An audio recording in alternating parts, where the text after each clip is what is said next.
Okay, good point. So it can be anybody in the community.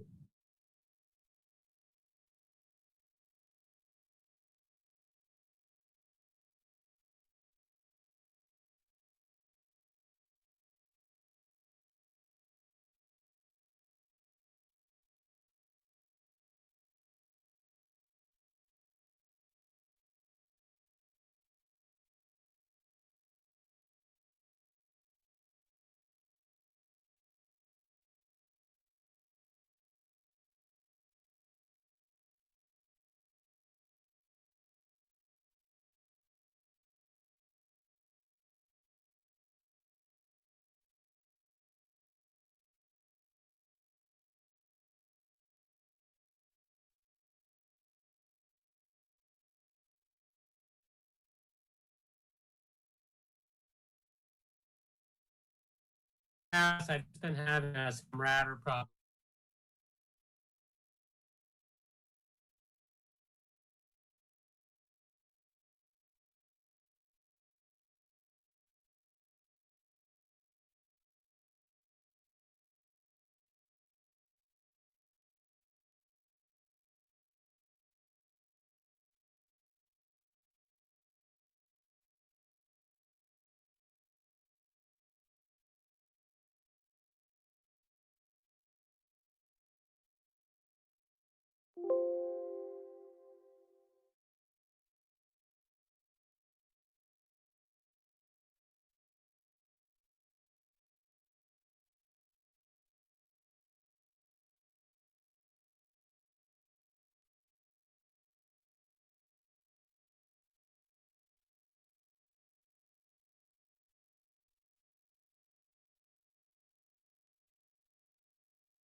Waiting to make sure we were all still here.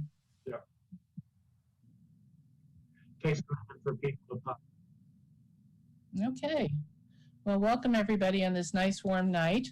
This is the Beach Advisory Committee meeting, and I'm going to call the rolls to make sure we have a quorum. John Dykstra? Here. Jan Wasserman? Here. Joanne Guston? Here. Paul Hogan? Present. Carol Sherman? Carol? Oh, she's muted. She's probably muted. I know she's here. Thank you. Barry Engel? Here. Okay, so we have a quorum. We are missing still a representative from the Board of Selectmen, so we'll proceed.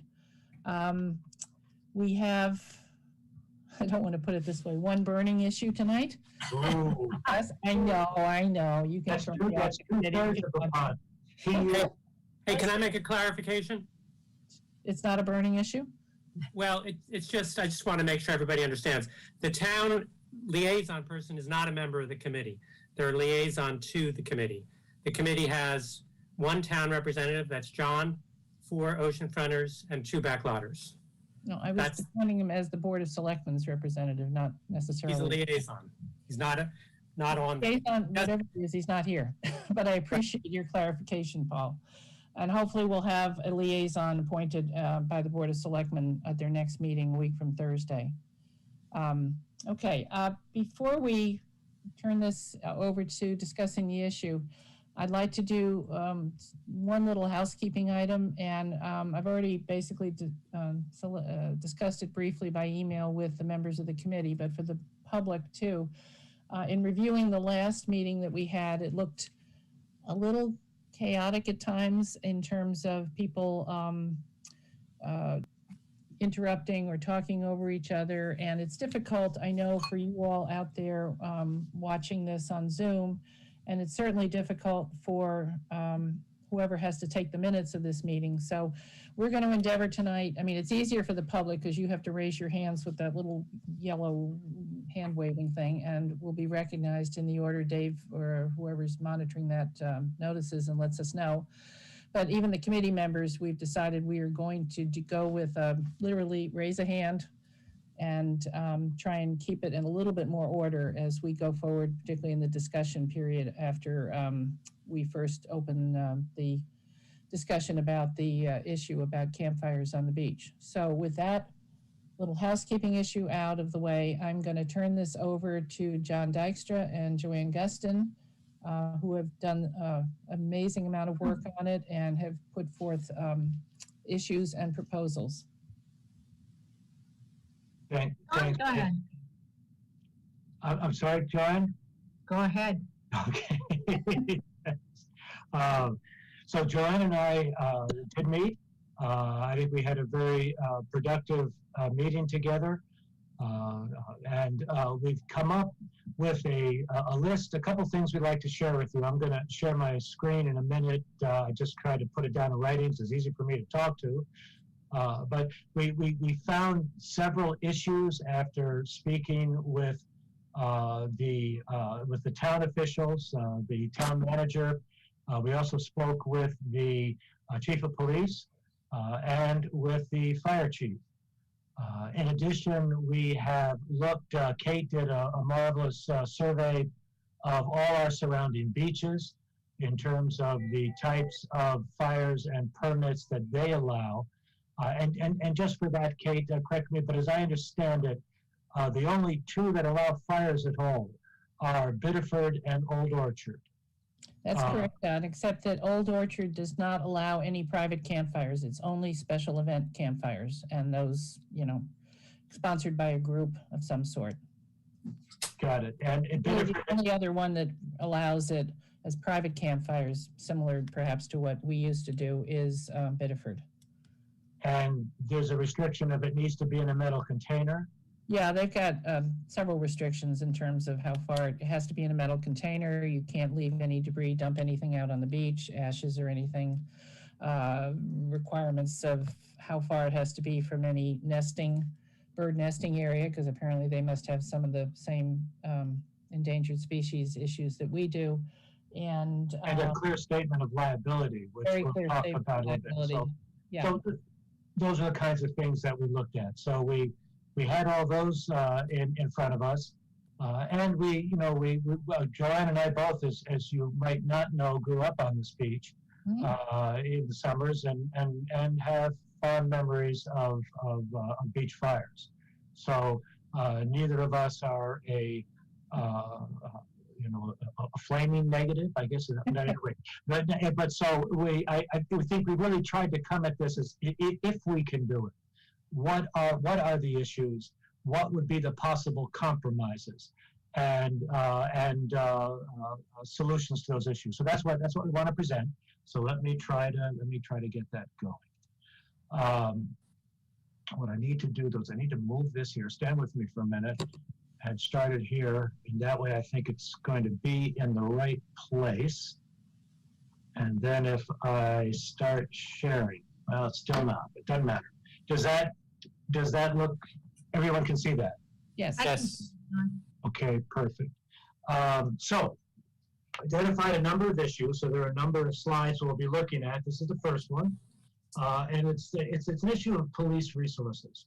What I had not realized how involved in terms of the number of hours the police are in our current process. So in the current process, when someone wishes to get a permit, they have to be there between 10 and not later than 3 o'clock in the afternoon.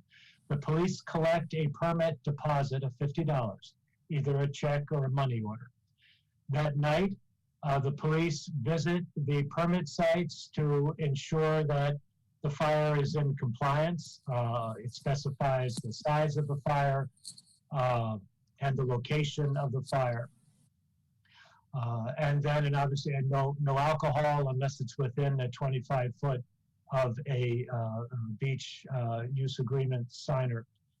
And then the next morning, the police need to locate where the fire was, inspect the site, and verify adherence to the permit. And that is that they've cleaned the site up, basically.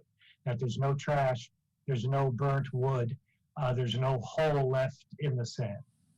After that's done, they report back, and then the deposit, the $50 deposit, is released. So that's the current process.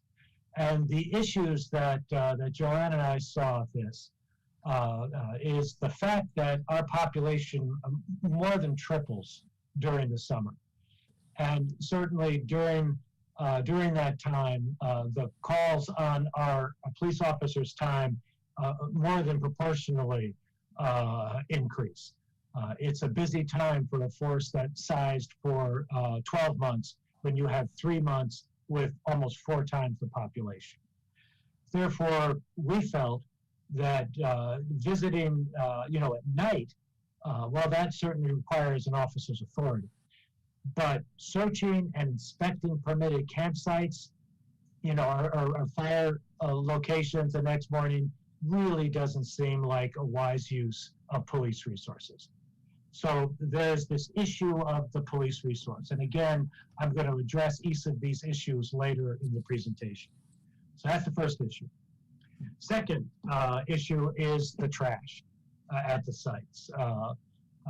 Currently, again, a $50 deposit is collected when the permit is issued. And the term of the permits are that everything, you're going to adhere to the conditions, and one of the conditions is that you will not leave anything behind. All debris, and the debris is then listed as trash, burnt wood, et cetera, et cetera. And the issue is that's not being done. We have many reports that the Beach Advisory Committee has received, some documented with photos, when people have walked on the beach and found partially burnt, sometimes even still hot, buried in the sand, holes that people can trip in. And our assumption from that is that the $50 for all too many folks, especially our visitors that might be spending $4K and up per week to stay, is a cheap fee to let somebody else clean up their site. At least that's what it appears when we see so many people leaving trash. So that's the issue. So much trash left at the site of the fire. And obviously there'll be time. Let me just say there'll be time for input from the town. Let me run through this, and then we will open it to questions from the town, and we'll open it to a dialogue. And I can go back to these slides if anybody needs to have me go back. So, all right, the third issue was the smoke. And like the debris on the beach, we've had a number of complaints about the density of smoke, particularly from folks on Proctor's Avenue. And if you look at that insert, this is where on the east side, the 5 fire permits that were allowed in the past were let. This is the location. And when you look at that, it's pretty clear how that sea breeze was carrying the majority, the bulk of that smoke, right down Proctor Avenue. So that was an issue, and I think it's pretty clear why it was an issue, and I think the solution is equally clear, but that's one of the issues. So smoke, particularly around Proctor Avenue and surrounding areas. Alrighty, then 4 and 5. A concern about fire. Obviously, the history of 47, etc., makes us sensitive to fire. Currently in the permit, there is no specification for setback from the dunage. And without that, someone not thinking or caring, but not thinking, could place a fire too close. So that's an issue. The last issue is one of liability. Again, there's no mention of liability, but what we found, not only because of what Biddeford had specified, but the fire chief made very clear to us that there is a very real and significant personal liability to a permit holder. If that fire, God forbid, gets out of control, they are responsible for the suppression costs and for any damage that was done. So folks need to be aware of that. That's a hefty reality in terms of the minimal possibility, but obviously real possibility of the fire spreading. So those are the 5 issues: the police, the trash, smoke, potential fire, and liability. So let me run you through some ideas that Joanne and I came up with.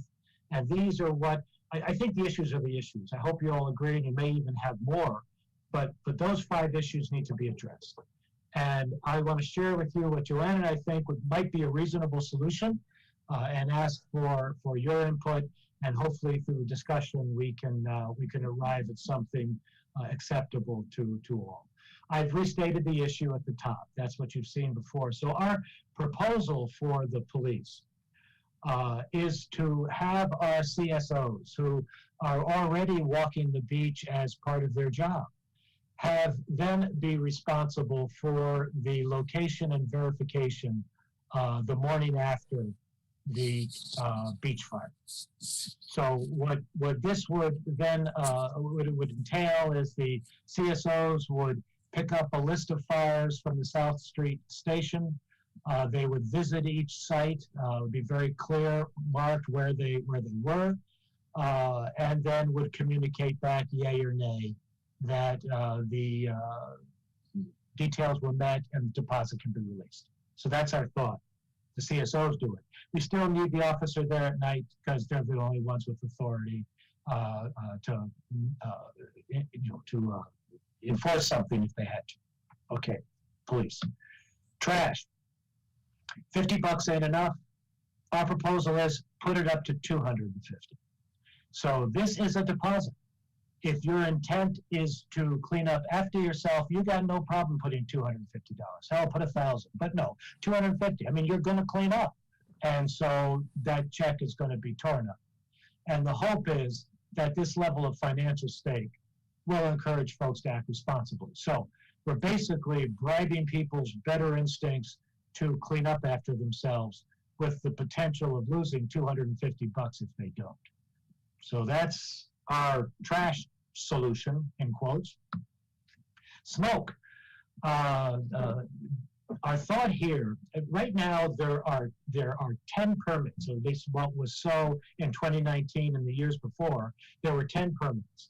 5 on the east end in front of the Kennebunkport Conservation Trust owned property. The KCT has graciously allowed us to have the fires in front of their property. So those are the 5 that were in the past allocated. You remember they were all clumped, but that was all KCT. KCT has much more, and we'll talk about that in a minute, but that was clumped. And so that was that. The other 5 were for beachfront owners, folks that have property right on the beachfront. And those 5 then could be let first come, first serve for owners along the beach. Our proposal is to take the 10 down to 6 and do 3 and 3 and have 3 fires on the east end under KCT lots and 3 sites allowed for beachfront owners. And then to distribute those sites, something like this. So these are lots. Can you see my mouse? Is my mouse showing up? Mhm. Yeah. Great. Those are lots. These are KCT lots. So we're still in front of KCT property, and we have the fires at the entrances, and they're just down the entrance and to the right as you're walking down the beach, and right there is where the fires would be. Easily placed, easily found, hopefully no confusion on people's parts. And then this one thought is this might be the map, and each permit holder would have this map. On the back side of it would be the restrictions that are the covenants or what the policies that they are to adhere to. And then if they're on the east end, they would be at either site 1, 2, or 3. If they are at Mid Beach or West End, i.e. where there are beachfront owners, then it would be the permit holder's King Highway address. So it would be the address at which the fire would be, which again would allow the CSOs to find that easily. So that's our proposal. Spread out the fires, reduce it to 3. And then for the other 2 issues, for the dune grass, our proposal is to add wording to the application, something like, in dune areas, beach fires must be placed a minimum of 20 feet from the grass edge. Some wording like that. Likewise, and also there was a thought, do we want to insist on metal containers? I'm ambivalent about that. I'd like to hear people's thoughts on that. But I won't bias it, so that's another thought about protecting, containing the fire.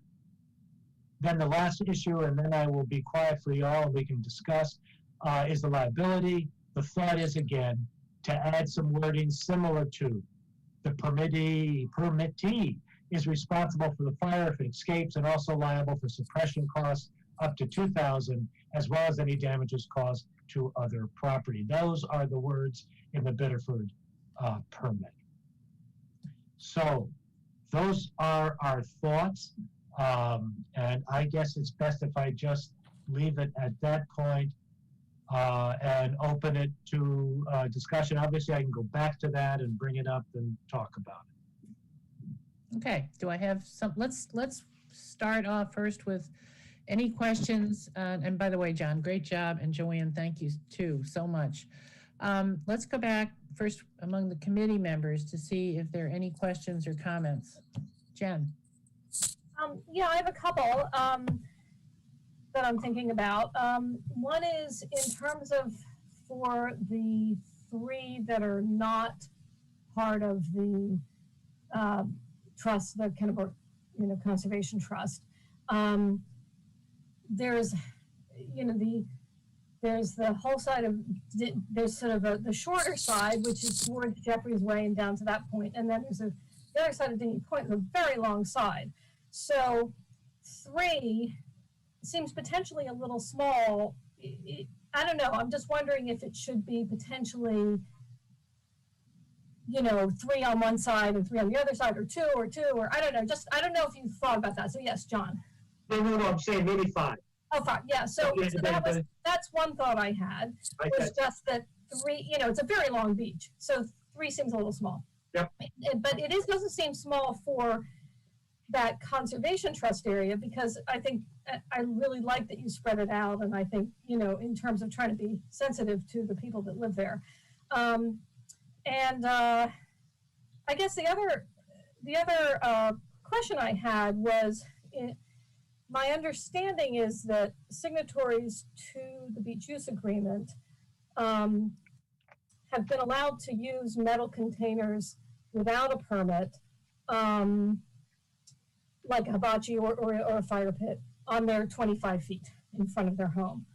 And that's been allowed without a permit. And so if that, I would hesitate to, I would want to know the impact on that, because that would really change what the original beach agreement had allowed for.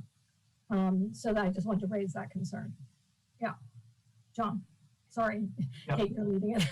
You got to call on us if you want us to follow the rules. I know, John. All right, yeah, my understanding is hibachi definitely is allowed. And, you know, there's a gray area with a metal container, to be honest with you, but I think a small contained fire pit, I believe, would also be allowed. We would have to get clarity on that before moving forward. But for a beach owner who assigned the beach owner, their 25 feet, I believe would be similar to their lawn in terms of the requirements for a cooking fire. And that's the assumption, that this is a cooking fire. Hopefully hot dogs or marshmallows on that. But yeah, that's the assumption. So I think that's what would be so. And we have to check, yeah. Just, that is very much a gray area from my discussion with Lori and from looking back at both the agreement, the ordinance, and the state ordinance or state statute. And I think we're correct in assuming or understanding that something relatively small, like a hibachi, a small Weber, or something like that, even a relatively small fire pit, that's used primarily for cooking purposes, can be used, whether within the 25-foot or even elsewhere on the beach, for that purpose. However, when you get into more or less purely a recreational fire, whether it be in a fire pit or some other form of metal container, it still needs a permit, is the understanding I have from the discussion. Paul? Yeah, Lori pointed us to the state law, which I frankly had never looked at before. Yeah, me too. But it says, you know, any open fire in the state requires a permit, except for these narrow exceptions, as long as you don't create a nuisance. And the one that applies to us says specifically residential use of outdoor grills and fireplaces for recreational purposes, such as preparing food. And I think the police department here has always taken the view that, you know, a 30-inch fire pit in my backyard doesn't require a permit. I've never been stopped. I don't know if any of you have ever applied for a permit in your backyard for a small kettle fire. Anyone? Nope. So if a permit was required, none of us knew it. This is the first time I've seen it sort of described, which I think is very helpful. But it's not perfectly clear. It doesn't settle the issue. It just says a small recreational, you know, such as a grill or a fireplace is allowed. So I agree with John that whatever the rule is for Jen's green grass area should be the rule for 20 feet ahead. And I don't think it would have to be, you know, I don't think it has to be within 25 feet. There's nothing about the reserve area that pertains to fires. And it's better to have people 25 feet away from, you know, the grass than within 25. The only thing to remember is that within, oh, sorry. Go ahead, John. The only thing to remember is that within 25 feet, if you're a signature, you can have alcohol legally. Right. Outside of 25 feet, you may not. Okay. True. I'm going to take a moment, John. You've alluded to this in your presentation, but I know you said you talked, both you and Joanne talked or conferred with the fire chief and the police chief. But for the benefit of the public who are out there, I think what I'd like to do is, we do have input that each of them has given us, and I'd like to read their emails so that people understand what we've been told. And in some cases, it was perhaps a little surprising, at least to me and maybe to other people. From the police chief, his response was that any change to current practices are an improvement. The police department will still need, oh God, part of this is good, to have a police officer check at 10 p.m. to ensure fires are out, and to check when possible to ensure that they are not too large. Half of my page got cut off, I'm sorry. I'm trying to do that part from memory. And this would able to stop the burying of burnt materials. He's good with this compromise for now, but feel we still may have problems with complaints about smoke. Sure. And the fire chief said, first things first, all open fires on the beach require a permit prior to being lit. Someone using one of the spots that the KCT allows or on the beachfront in front of their home requires a permit. That brings up another point that we need the KCT's permission to burn on their property since we, the town, are not the owners. I'm not sure if there is any written agreement currently. Something else I don't think a lot of permit seekers understand is that they are responsible for any and all damage created if that fire spreads. The fire spread can be by direct contact to other items, radiant heat from the fire, blowing embers, etc.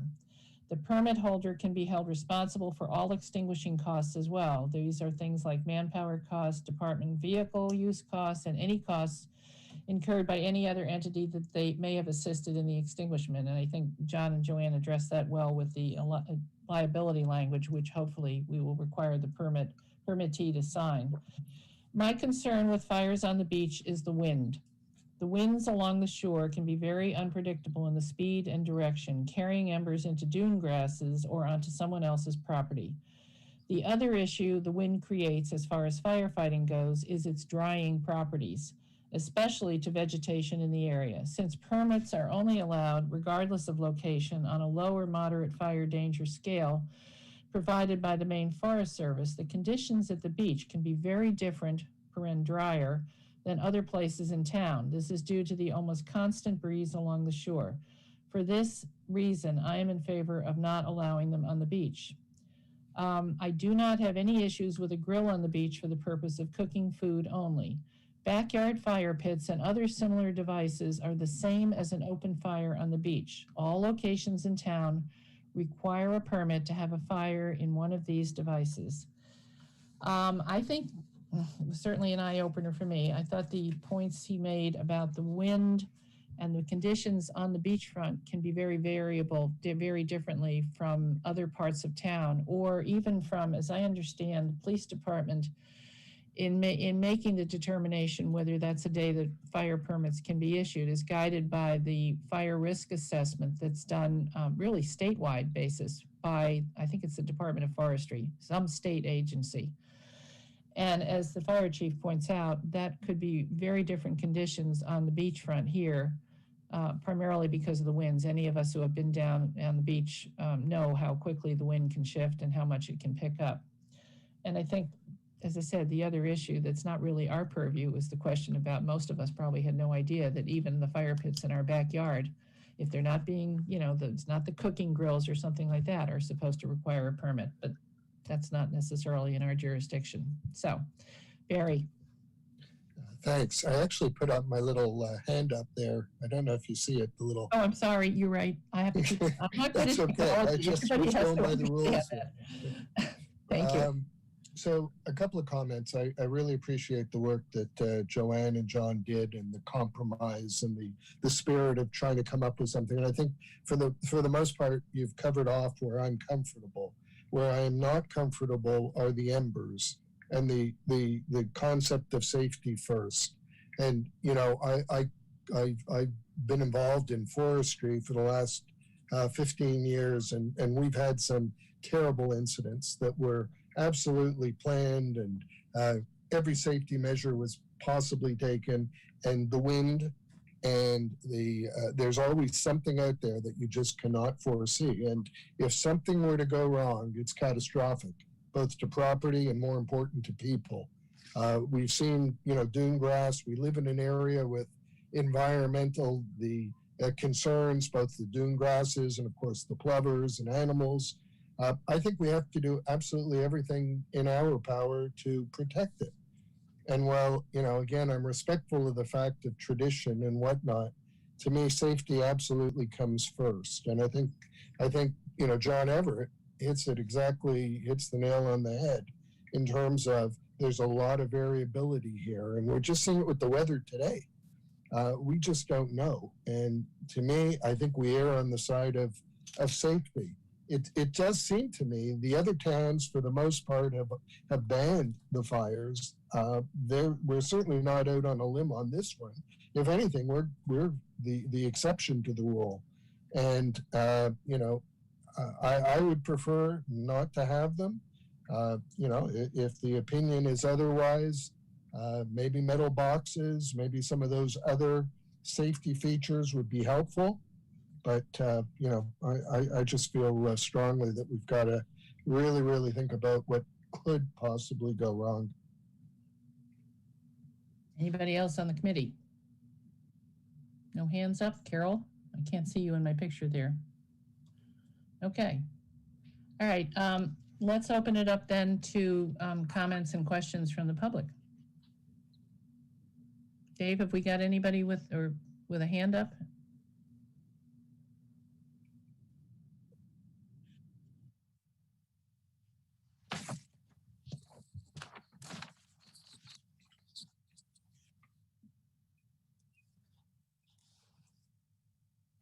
My family has a house at 505 down on the western end called the Westerly.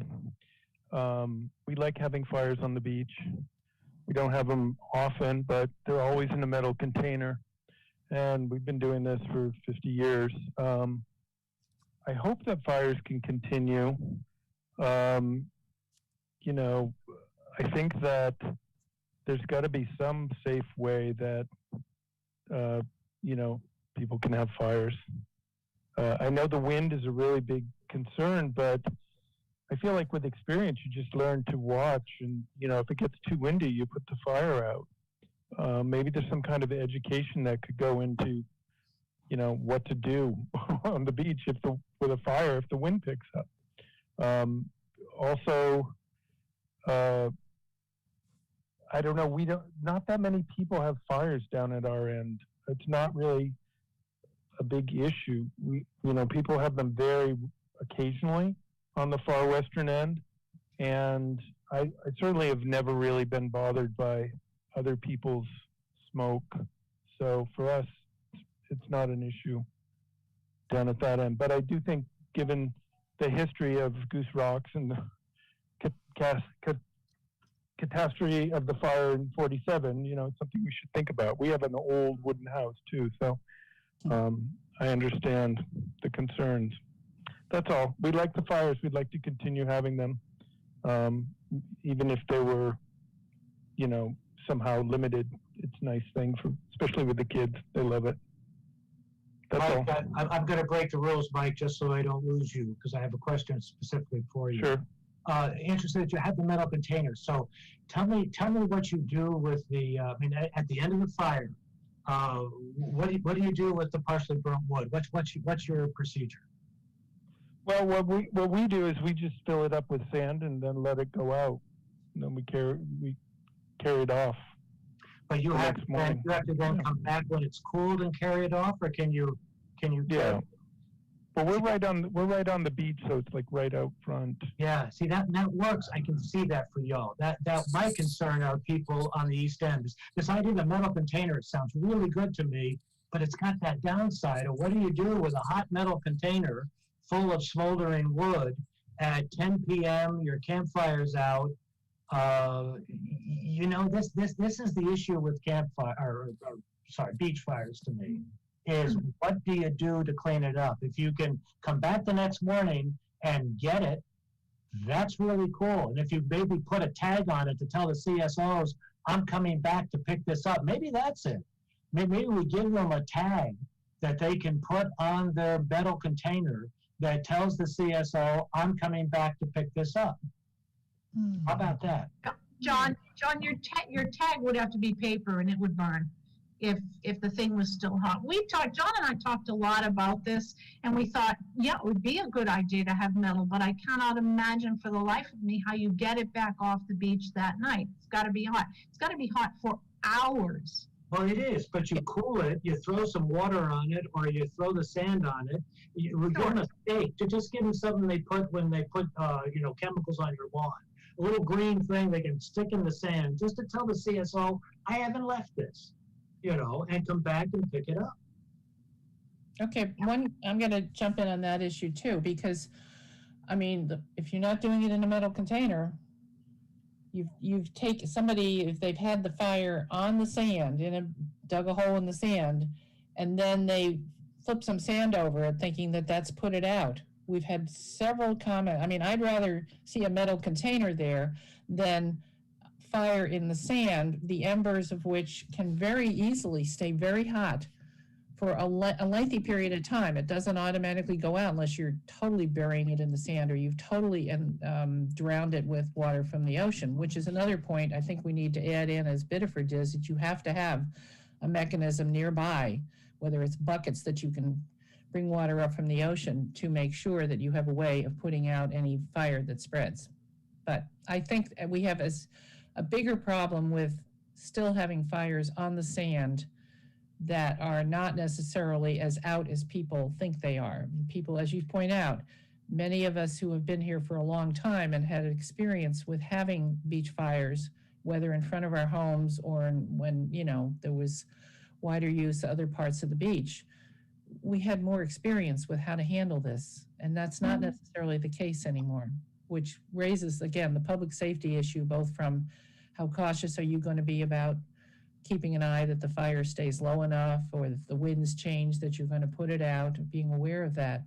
I don't think that's going to happen so much anymore. If we could be back to the beach we were, I wouldn't be as concerned about this as I am now.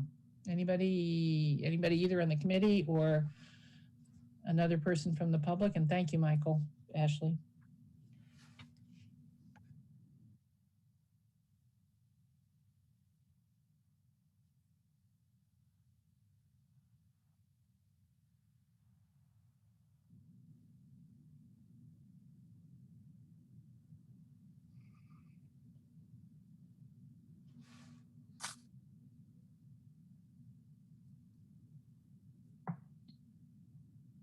Do we have the person? They're coming. Oh, good. Okay. You're muted, Mr. Chromebook. Dave, we need to tell them if they come on automatically muted. We need to tell them that. Chromebook, you're still muted. Okay. Yep. Hi. Jean Shamataro, 42 Wildwood Ave. I'm going to speak to smoke. The pollutants that's in the smoke is really my primary concern. I've spoken to this before because particularly I've developed allergic symptoms. I feel that 3 fireplaces from Broadway to Edgewood is still going to send all that smoke directly westerly through that neighborhood. I would like to see them spread 3. I think the idea of reduction is good, but I think it needs to be spread out so that hopefully there's no measurable effect from that amount of smoke. The other thing I want to bring up is I had learned recently that there are smokeless fire pits, and they're constructed with a double wall so that the wood is burnt far more efficiently, and there is not 100% no smoke, but it's greatly reduced. So it benefits the people sitting around the fire, but it also will benefit all your neighbors that this smoke is going to. And in our area out here, there's a lot of very small properties. Their fire pits are very close to other houses, and the smoke goes through your yard, through your house, and the pollutant for people who are allergic, even healthy people, I think many do not realize how bad the pollutant from wood smoke is. A website that you could look at for the smokeless fire pits, a particularly good one, is Google Popular Mechanics, 8 best smokeless fire pits. And I think that's something that the trust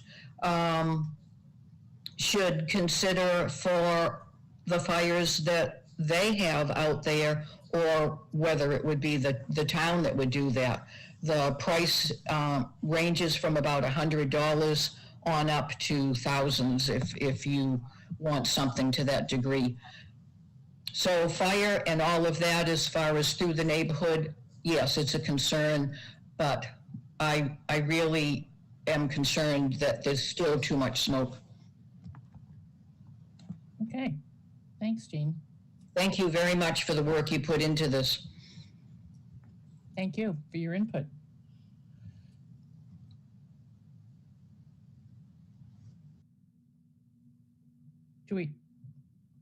Do we have anybody else? I don't mean to just. I already spoke. Yeah, I already spoke. Thank you, Michael. Paul had his hand up. Paul, did you get to say what you wanted to say, Paul? Well, the only problem with those smokeless units, as I understand them, I think they're great for the wintertime when you need the heat, but you don't actually see a fire. So they're kind of pointless in terms of sitting around a fire, you know. So you don't have ambience. They were great during the pandemic when people were eating, Christmas dinner outside. But there's no ambiance. Hi, Dave. I think we have Pete.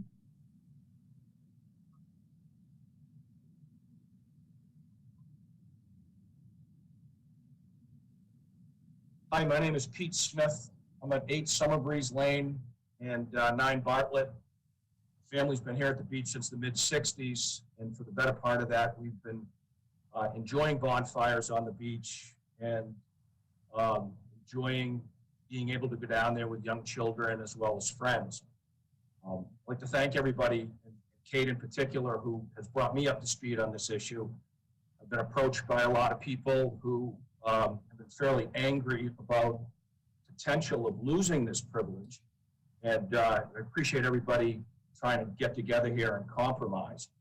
One of my thoughts was, and I'm sure you may have thought about it, was potentially not being able to give out fire permits in July and August. And I know, there's a lot of people that rent that might want to do that and so forth. But if we're putting this type of strain on the police at their peak season, maybe that's a way to compromise. I know with our family, we usually did it in June or September. After September, it's too cold, it's too windy. We do enjoy going down there in September. We still do. We are usually there for a couple of the Saturday or Friday nights in the fall. We do bring a shovel with us, and we make sure that we dig down deep enough so if the wind does change, we can build a little bit of a wall on the side that the wind is coming in so we can control the embers, also controls the smoke so it doesn't land in our face, and so forth. Mm-hmm. Also in reference to the embers, we make sure that our fires are burnt out so they're ashes. So with that same shovel, we stir it around, we stay a little bit longer, make sure it's ash, it's not embers. We then take a bucket, throw it over the top of it, wait till it stops smoking, we fill in the hole, and we go home. It's 10:30, and we've had a wonderful night on the beach. Nice way to kind of end the summer and continue a tradition that I know goes way back. I'm also very familiar with Fire 47 and the need to be very serious about managing fires on the beach. But this has been going on for a long time. Yeah, I know the beach has changed. It's unfortunate. But I think it's one of those traditions that we could all come together and continue, and that would continue to make this place, very special. I don't have a solution for the smoke going down to Wildwood. Maybe we could try to keep them at a certain size. We try to limit ours to maybe 2.5 feet. But I feel strongly about this. I feel a lot of our privileges have been taken away or compromised because of the growth of where we live. It's a special place, and I'd like to see us continue the tradition. I thank you. Thanks, Pete. Have anybody else? Barry, wait a minute, hold on a sec. We got Barry with his hand up, so let him. Let me just add, and I think the gentleman has a very valid point, and to me it brings up one distinction that's important. Clearly, this gentleman is extremely responsible and knows what he's doing and is taking every precaution, and that gives me great comfort. I think my concern is often, we had someone here a number of years ago, the lady living next to us rented out for the entire summer, and we had some people that were nowhere near that responsible. And I think, there is a distinction there between someone who is an owner who's been coming for years, who understands safety and can do it properly versus folks that are here for 1 week at a time or 2 weeks. They're leaving to go away somewhere else. They've got other things on their mind. They're packing up the next morning. It's not quite as responsible in many ways as what the gentleman who just described. And I think that his idea of perhaps doing it in the off season or somehow putting some parameters around that may make some sense to me. Yeah, thanks, Barry. And I agree that, and I even raised the issue, which doesn't quite solve that issue of responsible versus not responsible. But one of the things I raised is, should we at least require that whoever is seeking a permit has a nexus to Kennebunkport, if not to the beach itself, but to Kennebunkport, either own property here or at least is renting property, can show that they're renting property here. Now, renters can be, new to the area, new to the thought of a fire pit, not have any idea. But I certainly don't think that fire permits in Kennebunkport should be issued to people who don't have a connection, at least from other towns that may be already banned beach fires. And, we'd like to come here and have it here since we can't have it in our own town. It's a small point, and it probably doesn't solve completely the problem of, the longtime users who have an investment in this town and in this beach and in their property here, that they are going to act much more responsibly than people who have a very casual or no connection at all to the town. So back out to Dave.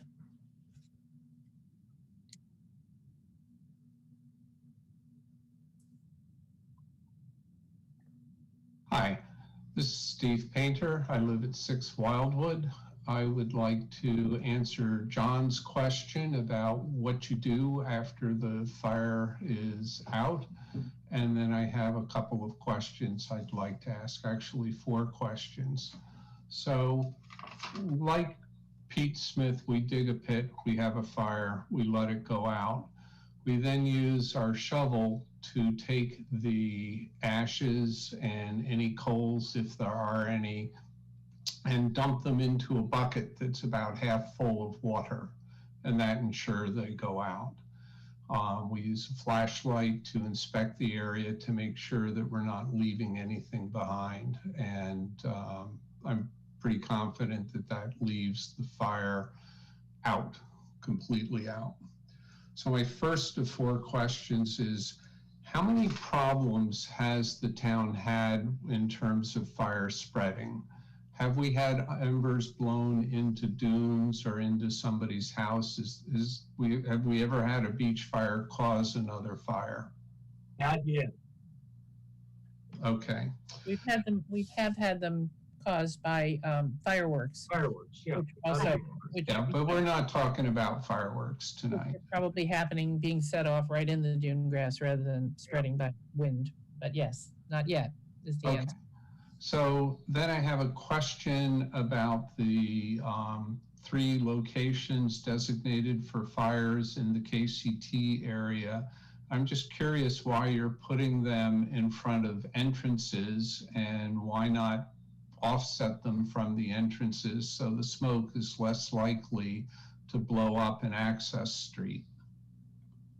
The reason was to be able to identify the spot. It is difficult sometimes to locate. I mean, it is not proper to bury the unburnt wood. That wood will just wash out later with the tide, and it needs to be removed. That's I totally agree with you. So I understand now why you're putting them in front of beach entrances. And I guess that makes sense. They're actually off to the side. They're not in front of, they're juxtaposed, yeah. Okay. My next question has to do with metal containers. So I don't understand how a metal container improves things over sand. I mean, certainly sand isn't going to burn. So what does a metal container do? Go ahead, Paul. I've been yapping. I think what that could do is reduce the size of the fire. And I think in the current rules, it just says a small fire, and your small fire and my small fire may be two different things completely. Actually, So- no, it says 3 feet by 3 feet. Oh, that's not what- 3 feet, yep, 9-foot area, 3 feet tall. That's what it says now? That's in the current permit, correct. I must be looking at old version. Okay. Yeah. Yeah, I think Good. 3 foot would be plenty. Yeah, and to me, the most important part of that, and now I think we're coming on a possible solution, is that it keeps it out of the sand. Being in the sand is really a problem. It really encourages people just to bury the wood, and that's not acceptable. You'll lose your deposit if you just bury the wood. So having it in a metal container, and then perhaps what we would do instead of a sign, Joanne, is by 10 a.m. You need to come down and collect that container, which is now stone cold, and carry it with the semi-burnt wood off the beach. I would say by 7 or 8 a.m. I would say by 8. 10 is Yeah. late. Say 9. Okay, we can talk about it. No, because the beach is filled with chairs by 9 o'clock, John.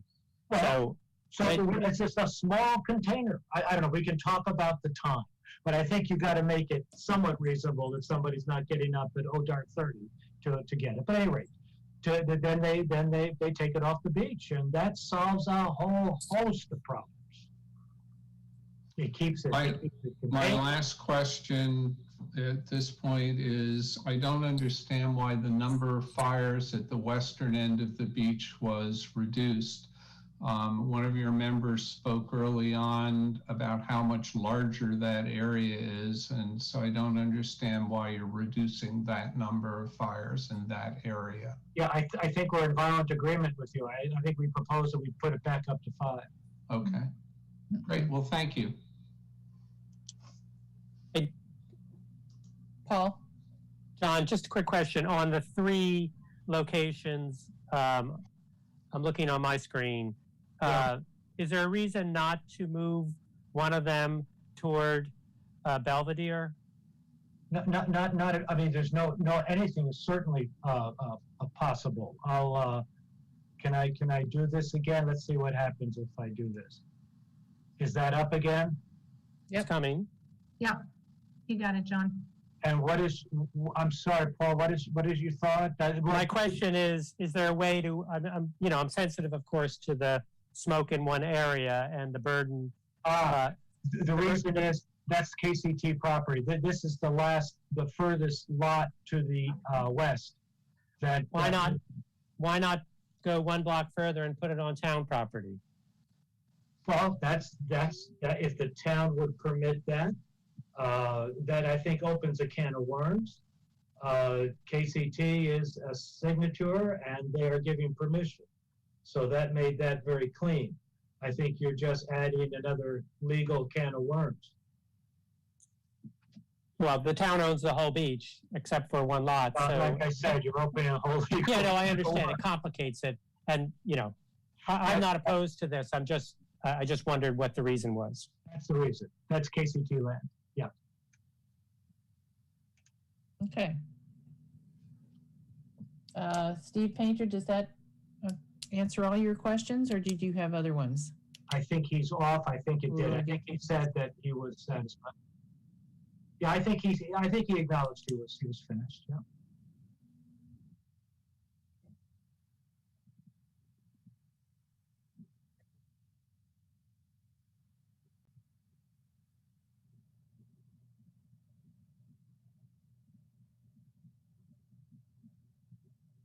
And you need to unmute, Ann.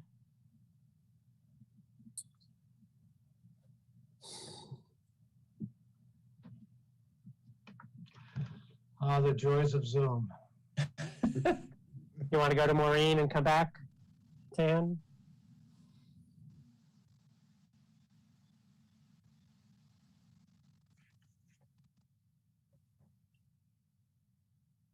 No, you had it, but now you're back muted, Maureen.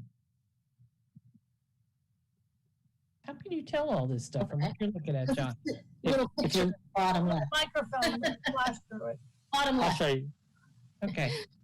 Anyway, I just wanted to say thank you to John and Joanne, and obviously to all of you on the board. You guys are doing a great job. I listened to what everybody had to say. I have to say, John stole a little bit of my thunder with the thought of in the morning and a time for people to come and pick up the debris if they leave it. I'm at 15 Wildwood, and plus we have property on the back lot. I have to say, I would really hate to see these fires go away. It's part of my childhood. And I think it's really important for future generations. I understand what Pete was saying with regards to reducing them, to the off season. But again, it's part of our summer, right? It's part of our childhood, and moving forward, the kids love it.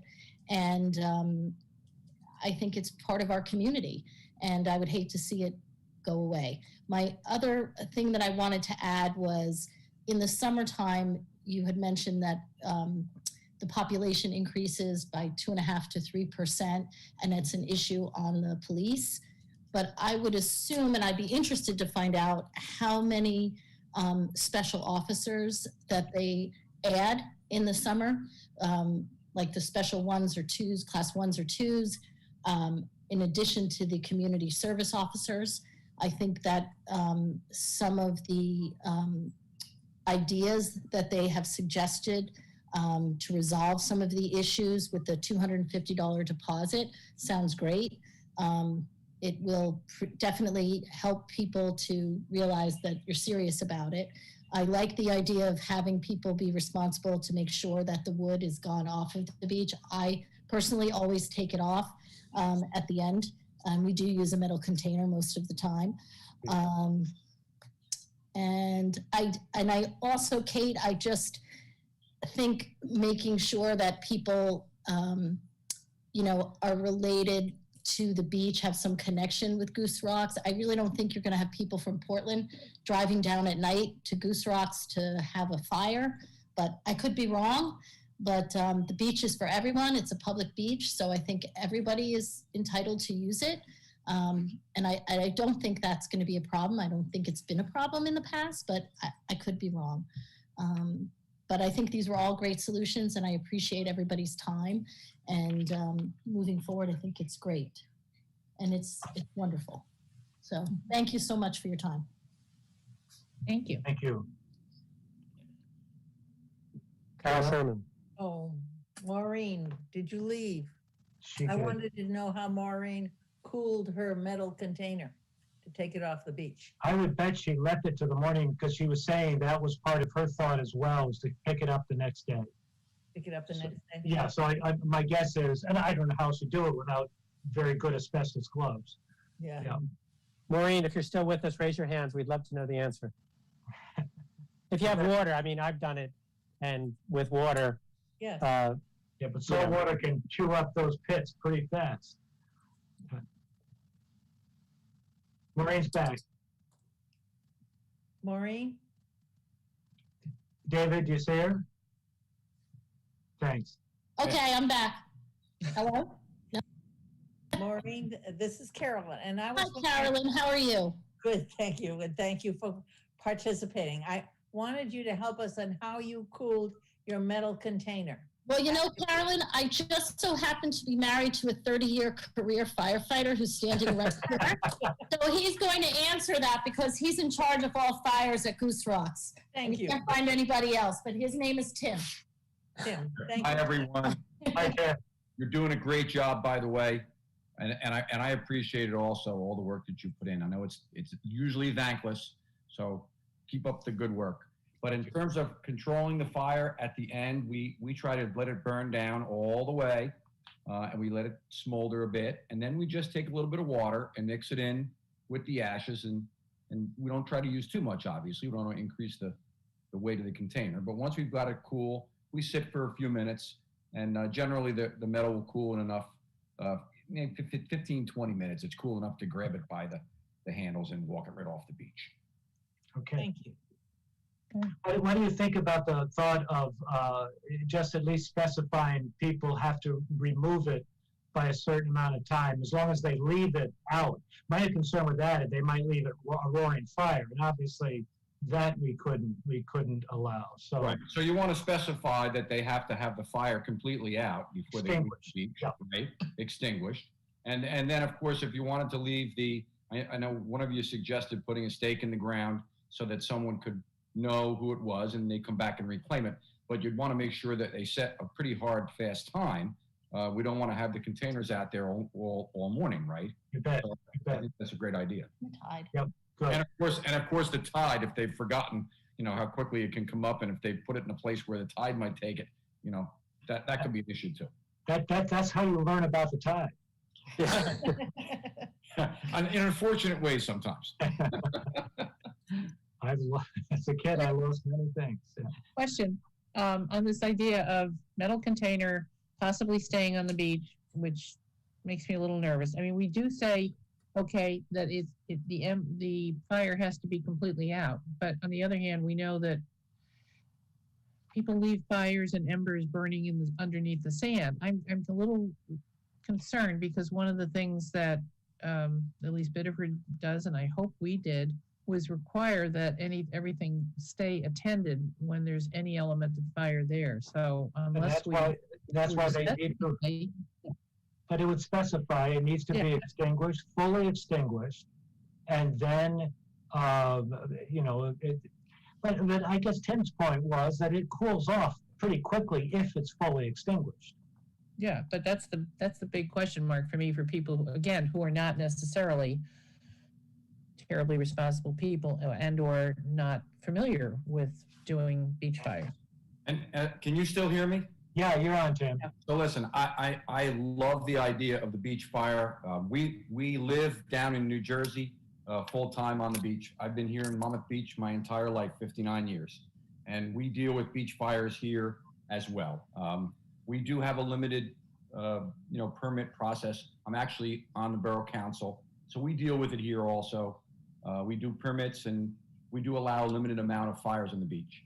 But I'm also former fire chief here and a member of the fire department, and I was a career guy for 30 years. So beach fires are not something I haven't dealt with over the years. And it's a constant problem with people building the fire on the beach, having not an understanding on whether it's out, and then burying it and walking away. And then an hour or two later, at 3 o'clock in the morning, the fire's smoldering, and then the fire department's down there digging it up and putting it out. But as a professional, Tim, wouldn't you rather have that in a metal container? Absolutely. My next statement to you would be this, and I completely listen. I love Pete, and he's a neighbor around the corner, and I've known him for years, and I completely agree with that ambiance of putting it in the sand and burning it. I get it, but if you want to control it and put it in a place where it can be controlled, the metal container is the way to go. And then it can be removed from the beach, no muss, no fuss. And if it does smolder in there, it's just a simple process of putting a little water in it, and it's out when you're done. There's no question then. It's out right in front of you. Right. I don't want to take away that tradition of the beach fire, but I understand controlling it. And I think that if you're going to have some safety measure here, as was all stressed earlier by a gentleman there about safety, the way to go is to contain it in a metal container. Yeah, I'm liking it as well, Tim. Yeah. Yeah, makes sense to me. Mm-hmm. We did talk a lot about the container, John and I, and we kept coming up with how do we get it off the beach? And it's going to be hot at night, but I think I've learned something. One, that they cool off pretty quickly, and I can see where that would be true. Metal radiates the heat pretty fast, and yeah, two, I think depending on the container. But two, you could leave them, and I think they are safe as long as you've made an effort to put it out. Even if it smolders, it's in a contained metal container. Would these be something that have some top on them, or could be a top that could be put back? It'd be lovely if they did. They're different. Everybody's fire pit is different. These are fire pits. Right? We're talking about portable fire pits. I think let's be clear what we're talking about, right? Oh God! Now that I think about our fire pit in our backyard and think about the safety issue of that and leaving it anywhere unattended. Sorry. Yeah, And maybe the rule that says all permitted fires must be completely extinguished prior to 10:30, at least that's the version I'm looking at. Yeah, And you must remain with the fire until it is extinguished, right. might be an improvement. Well, that's, okay, right on. Because it doesn't say you have to stay. You could leave it. They're different versions. One of them said you needed to be with the fire at all times, which to me says you have to stay until it's, but anyway, we would make it clear, Paul. I agree. Make Yeah. it clear. John, maybe send me the current version because I obviously have an old one.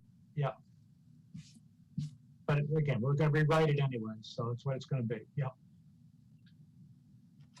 Okay, that's very helpful information. Thank you very much, Tim.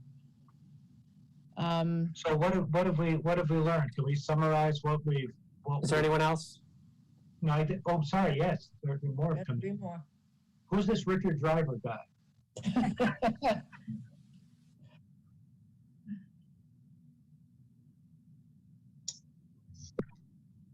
Hi, Richard Driver, Marshview Circle, in Goose Rocks. Two comments.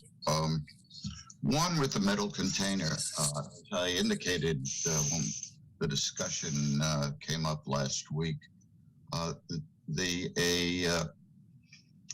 town official a number of years ago decided that it would be a good idea to have fire pits, and installed a number of them. I believe mainly on the east end, and they lasted about a week because they were a hazard to people walking, as opposed to, or the same as somebody leaving a hole in the sand. So if you're going to go with the fire pit, many of them have handles on them. Cool it down and take it off. The same as we're hoping that people will do on the West End with kayaks. Bring it in, bring it out. Leaving it on a beach till the next morning, people do walk the beach. And whether you put a stake on it or what have you, it's really not visible at night. The other thing is the $2,500 maximum liability. That is really in conflict with what the fire chief suggested, namely that you're totally responsible for the cost of fighting a fire that you caused. And that could be really expensive. So whatever wording that you're going to have, it should not limit the liability if in fact it costs the town, the fire department, many times the $2,500. It's the person who started the fire is responsible. That's fair. I mean, just somehow seeing the number, I think, has an impact other than this nebulous "I am responsible." But fair enough. Fair enough. No, I agree. Alrighty, thank you. Okay. We have Steve.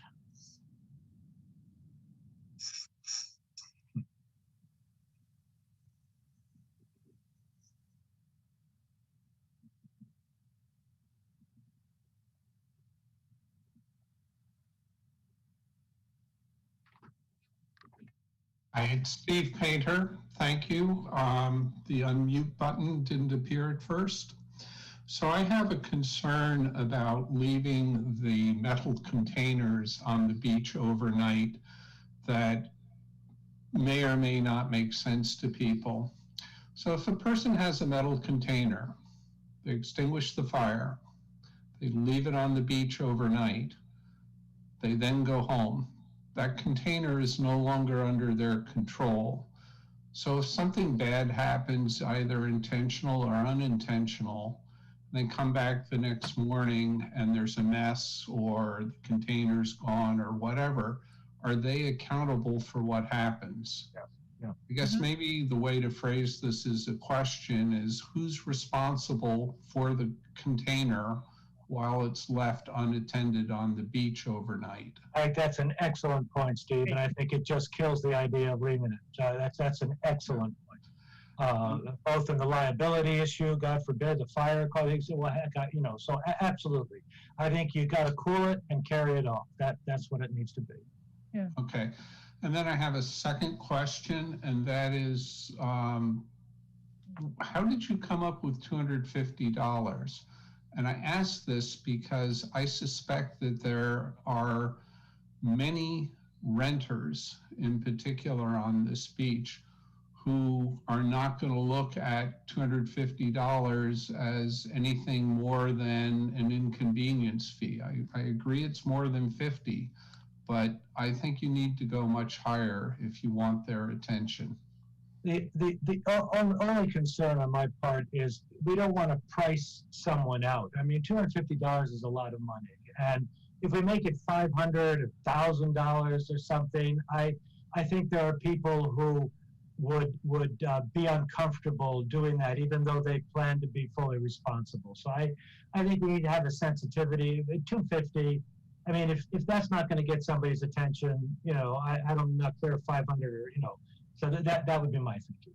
Because that's how we came up with it. We wanted something that was high, but not onerous. Yeah. Okay. Paul? Paul? My suggestion on the 250 is it's 250 and you don't get to get a permit in the next 2 years. 250 and loss of permit privilege for the remaining year. No, a couple of years, because people come back, many people come back and have one fire every year, or 3 fires while they're here, and they race to get the permits.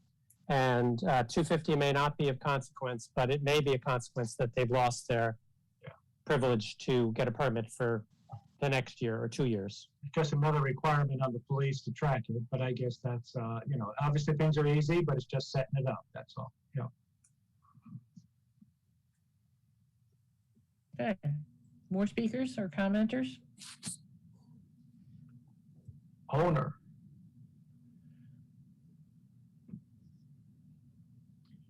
You're muted, owner.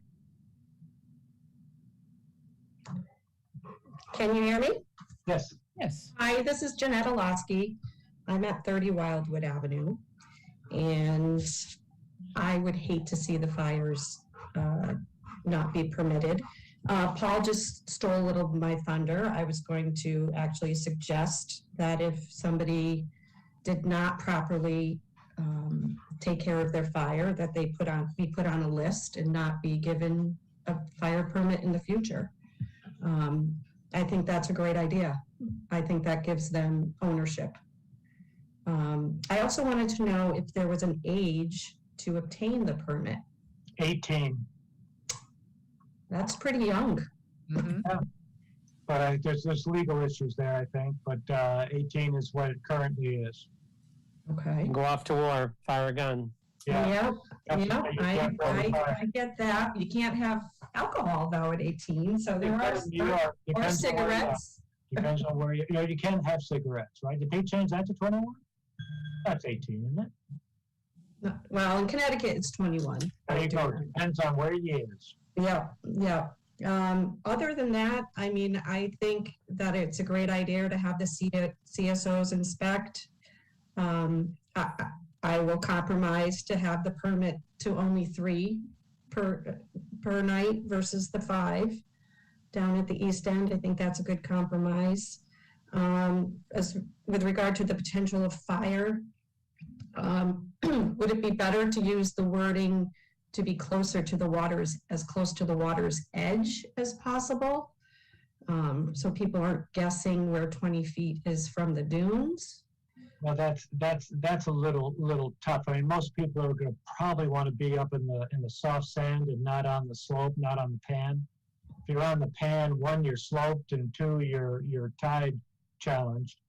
They're just my thought. Most fires, I always think them of being up above the tide line, but I think that's true. And I mean close to the high tide line, not obviously. Oh, all right. Low tide line. That's a thought. Yeah. Yeah, you just need to, I guess I'd like to specify something hard, and I need to be under 25 because the signatures can be in their 25-foot area. That's why we selected 20. You know, as close to the water's edge, so that's why we said 20. That's why you said 20. Okay. And, I know we all have smartphones now, and I know, growing up, we had fires, and I can tell you, my mother would have been, and always was horrified when she walked on the beach and saw somebody's burnt firewood in the morning, still, sticking out of the sand. But I do think that owners of homes there know the importance of the safety of the community. And I know, Kate, you had mentioned maybe just reducing the permits to homeowners and their renters. And I think that would be a great idea. That's all I have to say. And I just hope we get to keep these fires going. Okay. Thank you for your time. Thanks, Jen. Anyone else? Dave, does it look like we have somebody up? We have Ann coming. Hi. Hi. Thank you, everyone, for working on this. I really support.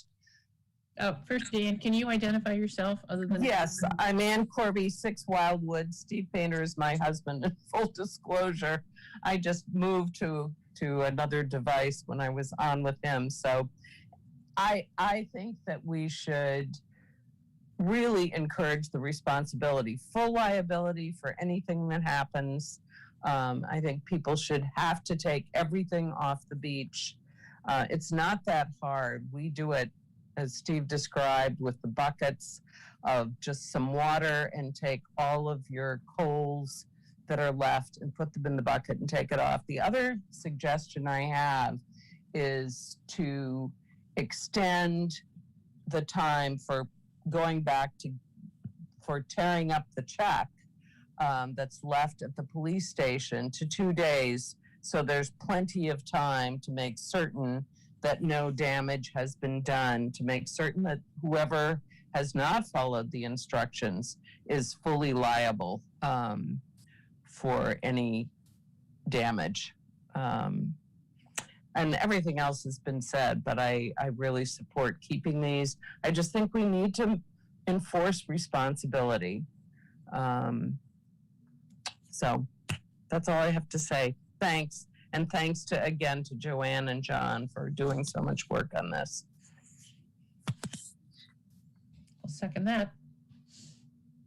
Jen's hands up. Wait a minute, Jen. No more hands from the community. Jen.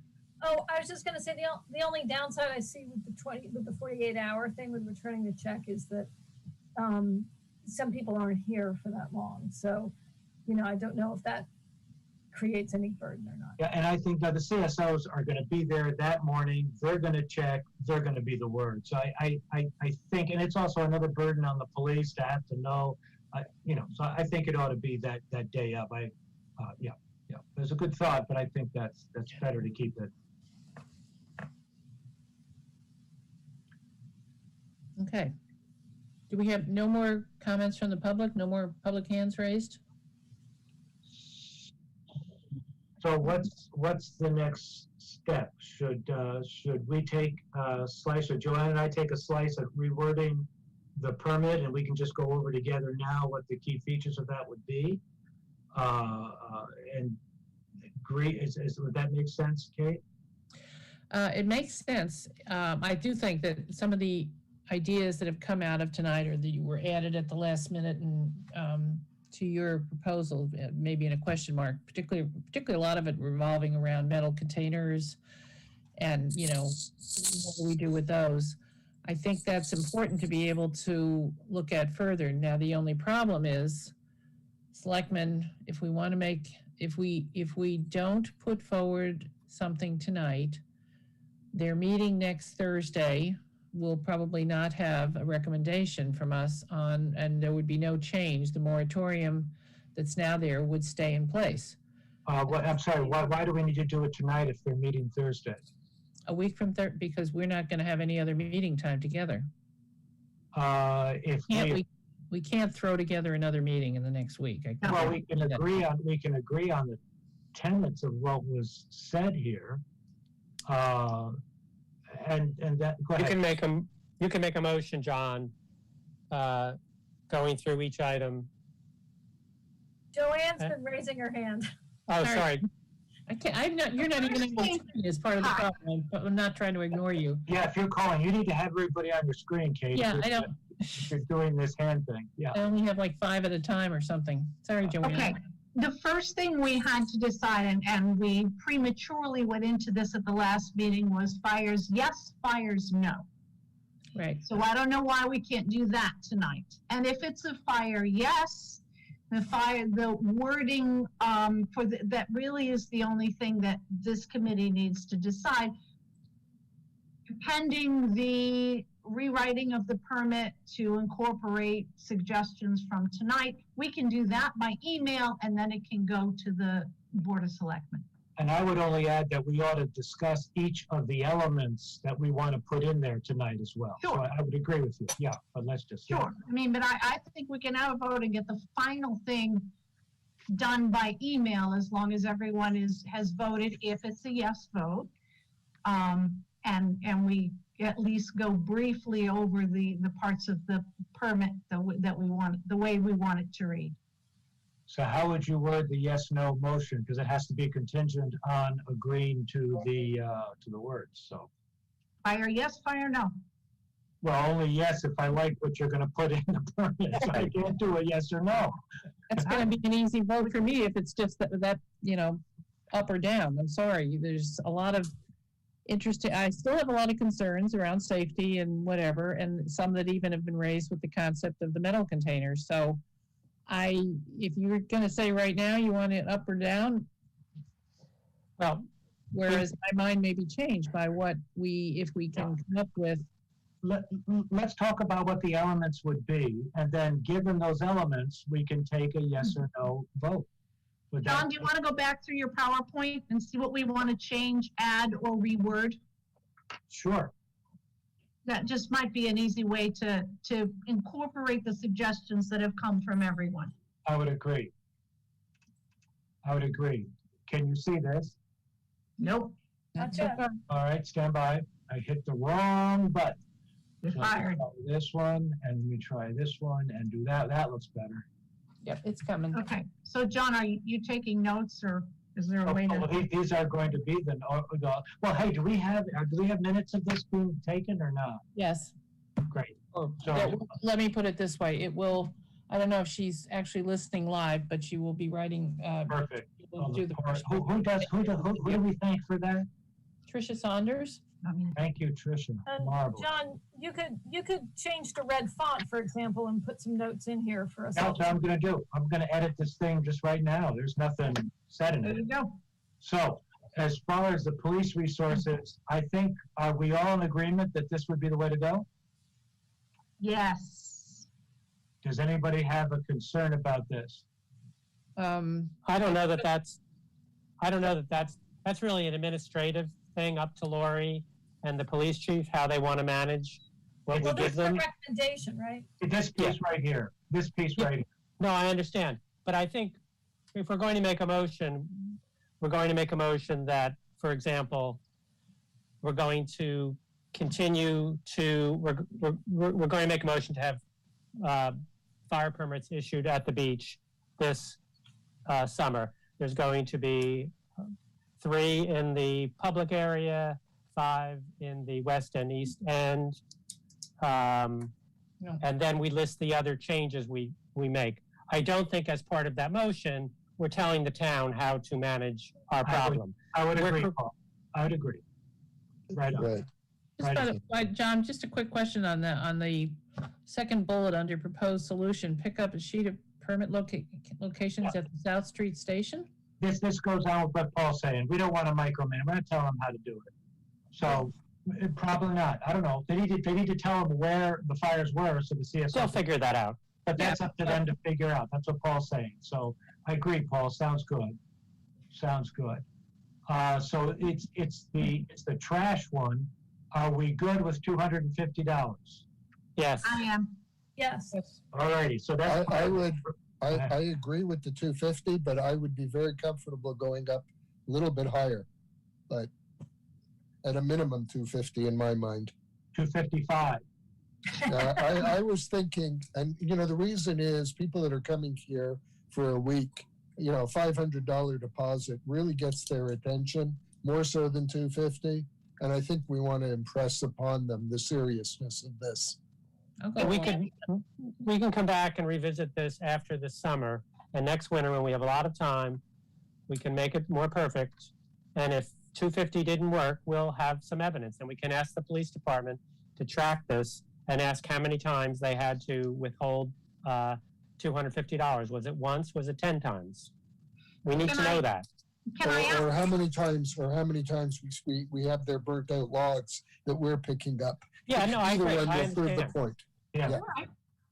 But Can I ask, do you want to put wording in here as regard to revoking privileges for fires for a certain period of time? Yes. Yes. Oh, yeah. That sounds great, but then they just have their friend go get the permit, guys. But all right, let's Well, do that it. may be true, John, but if we're looking for teeth All right. and Yeah. 250 is not enough, then that might be, So revoke for the rest of this year and the following season? well, certainly this year, but that's something, again, Paul, we can look at if the 250 didn't work, did this work? This can be adjusted next year as well.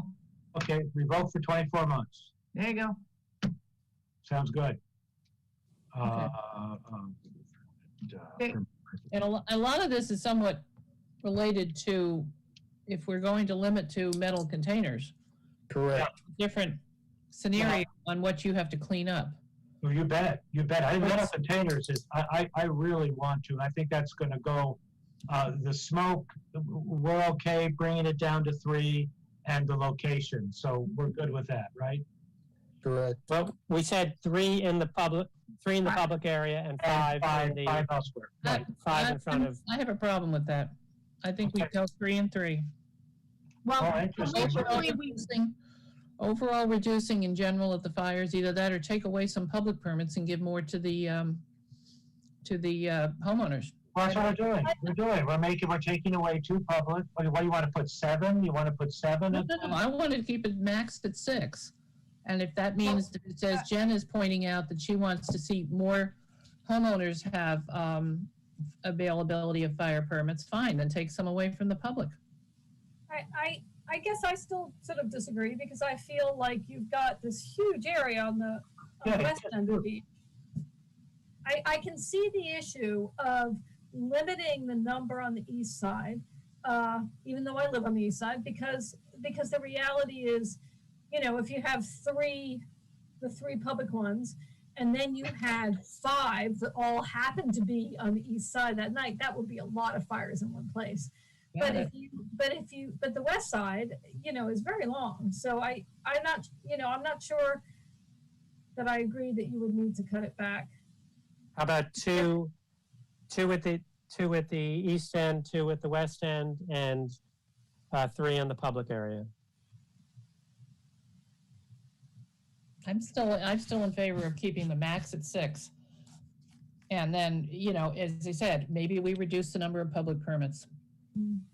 2 If public there's be something, again, we see how it goes this year. We cut it back to 6. We initially came up with those numbers, so it was sort of even. 3 Yeah. in the Right. public, 3 for owners. That was our rationale a little bit. We knew we wanted to decrease, but how do we do that fairly? No, we didn't look at the space, the land, but we looked at, 3 public permits, 3 private permits for owners. So Yeah, I'm with Jen though. That's the mid and west end. That's a huge expanse of beach. yeah, And I hear you. right now there are 5 permits. We're taking something away. Why take something away from them? We're taking away a lot. Let's leave it the way it was. My suggestion would be leave it 5 for the homeowners. Reduce the 3 for the smoke reasons on the east end. John, do you want to though divvy it up and say, 2 on the east end and 3 on the west? No, that just makes it too complicated. No. And I also think that listening to the people who spoke to this issue, we're mostly talking of people who are homeowners here somewhere. And Oh, sure. Well, sure. whether the We're not beach renters. is not. Yeah. But I still want to see the smaller number. And if we divvy it up by only allowing 2 public permits, okay, so that disadvantages us backlot owners, certainly. Well, let's see how it goes, Kate. Let's keep it where it is now. There's not been an issue with the 5. The only issue has been the 5 on the east end creating the smoke. That's been the only issue. But we've also got, it's not, for me, not just a smoke issue. The issue is number of fires total on the beach. First of all, that increases the place the police have to be. It increases the number of issues or areas that the CSOs have to look for and check on the next morning. And where you have a fire, it increases the possibility of something going wrong with it. So I'm not in favor of basically almost staying exactly where we are. It sounds like we need a vote on this one, because we can just take votes on whether it's 5 or is it 8 or is it 6? Let's take a vote. Because it was 10. It was 10, so we're doing 8 or 6. Let's just take a vote and get this done. Okay, put a motion out there. I move that we. Oh gosh, we don't need a. We don't need a motion. Don't need a This is all motion. part of the motion that gets. Yeah. That we'll have to vote Can't on. we just say, I'm a 6? I'm an 8. What is it? 8, 5, and 3. I can count. I'm an 8. I'm a 6. I've I'm lost an 8. track here. How many wait, sixes? Whoa, excuse me. Let's do this by, let me say, John, what's your vote? 8. Okay. Barry, 6. okay. Jen, 8. Joanne, 6. Carol, 6. Paul, 8. Make it 6. I'm breaking the tie by voting for 6. All right, 6 it is. 3 and 3. And Next. again, if we can look at this again next year, because we'll have to say, how did this go? Well, I don't know how it's not going to go. I mean, what's to go? I mean, what is there? What's done now? So it's the 3 and 3. All righty. Good. 3 and 4 and 2. I just wanted to be 6. I don't think you can just put. I don't 2 want to it to the be 2 public. and 4. You can't put 2 to the public. You got to have at least. I'm just trying to help Jen out on her issue about, the one end of the beach is really long, so go for it. Well, you're trying to The bulk of the population. create it. All righty. So then so we move on. So we got that. We got 3 and 3. Wait a minute, whoa, hold on. Carol, I see a hand. I want to go back a bit about taking off the trash. And I had read somewhere, and I don't know whether it was in our rulings or another town, that the people were not allowed to dump it in the trash cans. That's our town. We say that. They say it cannot be. Oh, somebody. Sorry. Hold on. I don't think so. But anyway, that people take the firewood off the beach and then dump it into the trash cans at the at the entrances of the beach. No, our permit specifically restricts putting it in or near the trash cans. Okay. In or near, so you want people to put it by the trash? No, it restricts, says you cannot. Okay, that's what I wanted to do, not. Yeah, that's already there. I imagine we'd keep it. Okay. Should probably just pop up. Maybe we should just we can rewrite this real time if we want to, but alrighty. So on to the containers, because I think that's the next big one. Is trash and liability. Fire, well, I guess the trash, but I really like the idea of mandating a container. Me too. And it has to be removed night of. That'd be my proposal. Mine too. Me too. I agree, and you have to remain with it until it's extinguished, that third point. Right. Remain with until out and remove that night. And what about, do we need to worry about the type, do we specify, what's a container? Is it obvious? Can you just say metal container and be done? Right now, John, the fire is restricted 3 feet or less. That's the size of the fire, correct? Right. Yeah. So the container must be 3 feet or less. That's fair, correct. Yes. But That's that's what I'm gonna, saying. Be that's a pretty, consistent. pretty big container if it were bigger than that. That, Yeah. would take a number of people to move it. Yeah, Mhm. but, yeah, so that's good. So again, metal container, 3x3, or at least the fire needs to be 3x3. No greater than. Say again? No greater than. So I have a question.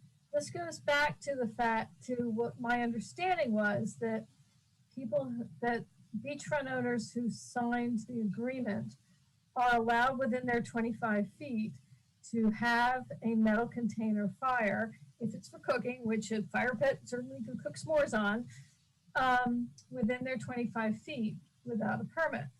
So therefore, how is this going to make it? I mean, we voted on 3 and 3, but but there is ability. I could still go down with my fire pit and have my fire. Yep. No I permit. think, Jen, one of the things that surprised us is, and I've forgotten who worded it, that all fires needed a permit, whether it's in your backyard or so technically, all your Right, fires. which need a is permit. interesting, because that sounds, and I don't have the wording, I don't know if you do, Paul, Yeah. that sounds contrary to what my understanding is what the beach use agreement said, so, I mean, I'm just, you know, Jen, I read the beach, looked at the beach use agreement and the beach use ordinance, and my understanding from that is that while you have certainly a lot of leeway within your 25 feet, there are certain things that you're not just given carte blanche on, and you are still subject to the provisions of, let's see which document I'm looking at now.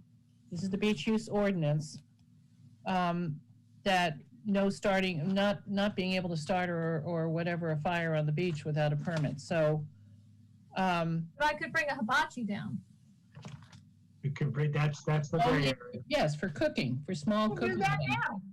Right, so I guess that just seems like such a gray area that's difficult, because who's to say, I mean, a small fire pit where I'm cooking and my hot dogs versus a hibachi, like, I'm not trying to be difficult, I'm just trying to make sure we're Well, looking at Jen, any that, potential gray areas. individuals have to address gray areas. The way we've got to be as a policy of the town and as the responsibility of the committee, our position is that you need a permit for a fire in an open container that's 3 feet by 3, not bigger than 3 feet by 3 feet.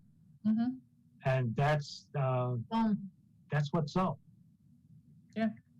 But Jen's point is, the practice has been that the town manager and maybe not the fire chief, because maybe he's not been involved until this letter, but the enforcement of small fire pits for marshmallows and things like that and cooking has always been interpreted to be permitted without a permit.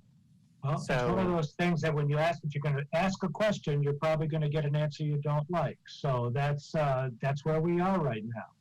The state, the rule is it needs a permit. Right, and I agree with you, Jen, and this is a gray area, and trying to get understanding this afternoon, discussing it with Lori Smith, it is definitely a gray area. And something for cooking has been always acknowledged, and I think even if you look at the state ordinance, they refer to something being used for cooking as being permissible. So there is a lot of gray area here. Now, if you've got somebody out there, you're sitting out in front of your house with the fire going and just enjoying the ambiance and having a few cocktails, which you can do in your 25 foot, that's a different story. That's one that I think clearly requires permitting. Permitted, right. Yeah, but the problem here is, I don't think the majority of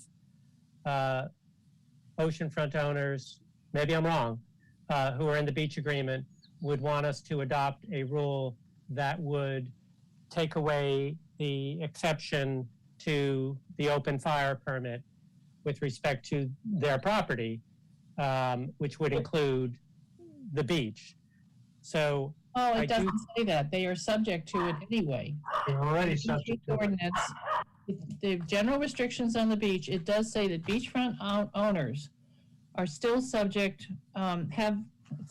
shall not be subject to the above enumerated restrictions as to the use of their portion of the beach premises, in other words, their reserve area, except for there's certain restrictions, and one of them listed is the one, so they are still subject to the one regarding allowing fires to burn unless the fire permit has been issued. Right, but my point is, and But it's a it's subtle no- point.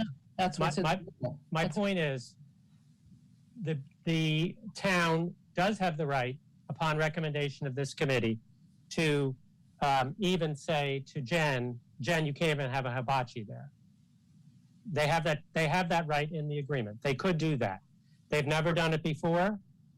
They have just said that we have one rule on open fires, and that is that open fires require a permit, and we're going to tell you how many there can be and on what terms. Right. And but if this committee wanted to recommend no hibachis and no exemption under that other provision, we could do that. But that's not what, that's not what we're talking about. Well, exactly. So why are we talking about it? Because I'm not sure why it's an issue. We're talking about the bonfires permit. I don't think we're even, for me, we're not even addressing hibachis and things that are already allowed without a permit. So. Okay, so where are we again now? So we've got metal containers. So I think the motion that Paul was speaking of putting forward made a lot of sense. We've got the 3 and 3 because that's the piece to agree on. The 250, that fires will be in metal containers. They have to remain with the fire until it's fully extinguished, and they need to be removed that night. So that's I think what we've agreed to so far. Should we say? John, we also had, Barry? we also had the question of nexus to Kennebunkport. Is that to be included? I think now, how are you going to prove that? I'm renting. I've got to have a copy of my rental agreement to bring it to the fire station in order to get a permit. I just don't see how you're going to do that. It's I also don't know how much of an issue it is. yeah. Let's wait and just see if that's really going to be an issue. it's not been a problem in the past. Yeah. Mary, I agree with you, but I think from talking to Lori too, that she wasn't aware that it had ever been much of an issue. I still think it's not a bad idea, but especially as we're reducing the number of fire permits, hopefully we won't have a influx from people outside of town. But I agree. And we're raising the price, so to speak, which could keep some one-timers away. So hopefully, but let's just watch it. Yeah. Okay, Jen. Yeah, do we also want to, not only do you have to remove the metal container, but you have to remove the remaining ash or logs with it, like have that. Yeah, it says that. It already says that. Okay. We don't need to change. But you can't dump it. I think no dumping, Absolutely. Yeah. Remove without dumping. Yeah, remove without dumping. That's right. Yes, good thought. Thank you. Okay. And then we just have the distance from the dune grass, more than 20 feet, and we're going to add a liability statement, except we're not going to say 2,000. Right. we just say it's also liable for suppression costs as well as any damages caused to other property. Right. Take out the up to 2,000, John. Right. Can I have up to or over? I mean, I'd like having a number. I mean, people see a number. No, that's a mistake. Richard's point is that you don't want to, they're going to be in court arguing their liability was capped when a fireman loses his life doing something, and that's the suppression costs. Okie doke. Okay, so that's anything else? Because I think those are the substantive changes. I can bring up with that. Carol has a question. We haven't mentioned the plovers. Good point. I'm sorry, I hate to bring up the plovers again, but in other towns, they have restricted no campfires 100 feet from any posted, quote, bird nesting sites. Good. Yep. Well, I have no problem with that. Put it in right where they, the map you have. That just make a notation with respect to the endangered plovers, no fires will be held, blah, blah, blah. And then make sure. Yeah, go ahead. Make sure the 3 sites that you've named aren't there. But that could change from time to time. You're gonna have to be flexible. Yeah, of course. Wait a minute, what are we being flexible about? If the plovers decide to plant themselves where John has a X for the fire, they're going to have to make the 3rd spot someplace else, a little bit on the other side of the path. It will have to be adjusted. I was afraid you were going to ask the plovers to move. Thank you. But you know what do you do about that? That's going to be kind of interesting. So we just have to just pencil in on the map and just show them that they've got to move over. Mm-hmm. It's the same. Nothing's changed on that, except that we've never said that in public, and we should. Right, I agree. All right. So I'd like to make that motion that we just talked about, and my thought is that tomorrow or the next day, John put it in the form of the motion, and if any of us disagree with what we agreed to, then the motion won't stand. If we get it right and got it right, and we approve the motion, then we'll pass it along. We can't write the whole motion right now at 8 o'clock. Yeah. You were saying you're making a motion that we agree in principle to the concept that there will be campfires. We recommend to the selectmen that there will be campfires permitted this summer on the beach under the conditions that we have tentatively defined, and that under the conditions that we've tentatively defined this evening, which if after reviewing those conditions in writing, any of us feel we may withdraw our consent. Right. I think that's the way to do it. All right. Is that a motion then? No, Carol's got her hand up. Before we make the motion, I think the liability application is going to be one of the most important things to provide safety for us. And I think that it's that we have the individual. We will name everything that the police chief said that they're responsible, what we say they're responsible for, that the permittee signs that liability. Mm-hmm. We get the check, we get a copy of their driver's license, whatever it is, all you lawyers know that we can get hold of that person, and that person knows that their quote unquote, their feet will be put to the fire if they don't provide a safe. Carol, if you start listing every single thing that they're responsible, you're going to forget the one little thing, and then they're out. Just say costs, maybe as determined by the whatever. Yeah. I mean, the sense that no, lawyers do it, but whatever it is, I'm sure you're right, Joanne, but that the people permitters know that they are legally and financially responsible for the fires on the beach. Yeah. Which is what the proposal said. Right. Especially that we require they're signing it, not just they read it and walk away. Sign it. So can I make the motion then? Sure. Motion's made. So then, I move that we will send a recommendation to the Board of Selectmen to start again re-permitting fires on the beach, given that the permit includes the following additions and/or tweaks of the existing permit. And then also with the ability of any member, upon seeing the final document, withdrawing their vote if they don't agree with what was written before it is sent to the Board of Selectmen. Okay. Does that sound right, Paul? Sure.